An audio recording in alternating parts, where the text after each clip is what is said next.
Alors aujourd'hui, je vais m'entretenir avec quelqu'un de bien spécial pour mon laboratoire. On la connaît sous le nom de Dr Jojo. C'est une inspiration pour mes étudiants gradués parce que Joanne a fini son doctorat puis elle part sous peu faire un postdoc, donc une surspécialisation aux États-Unis. Et avant de partir, on l'a attrapée de justesse pour qu'elle nous parle de ce qu'elle a fait pendant son doctorat.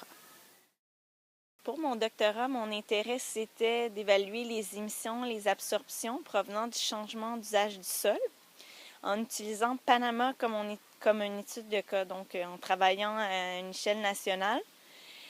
Puis c'est en travaillant avec les données au niveau national que je me suis rendu compte qu'il y avait une erreur qui était associée à ces données, puis qu'il y avait aussi beaucoup de choix au niveau de la modélisation, au niveau des décisions sur comment les représenter mathématiquement. Donc j'ai vu que ça valait la peine de pouvoir passer du temps à évaluer c'est quoi l'incertitude qui accompagne ces émissions provenant du changement d'usage du sol. Pour estimer les émissions qui viennent du changement d'usage du sol, on a besoin de cartes d'usage du sol. Comme au Panama, environ 86% des images sont contaminées par des nuages. Ça fait en sorte que les cartes sont faites de mosaïques d'images d'années différentes. Puis quand on arrive pour comparer deux cartes, c'est des intervalles de temps qui sont différents. Donc, ça va affecter les émissions. Donc, pour évaluer les émissions de gaz à effet de serre provenant du changement d'usage du sol, on a besoin de connaître la quantité de carbone qui va être émis, donc le poids de la forêt. Donc, pour évaluer la biomasse, normalement, on devrait avoir à couper la forêt pour pouvoir la peser.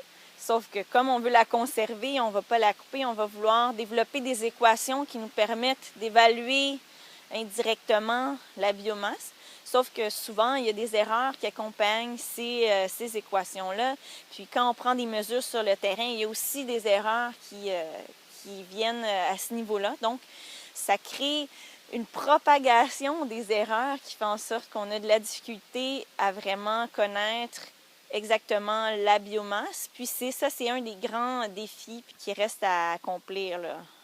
Mes travaux ont permis de fournir un diagnostic des principales sources d'erreurs puis d'incertitudes. Donc, ce diagnostic-là peut être utilisé par les pays pour arriver à améliorer la précision puis l'exactitude de leur réduction d'émissions dans un but de pouvoir négocier sur un marché de carbone ces réductions d'émissions dans le cadre du programme RED.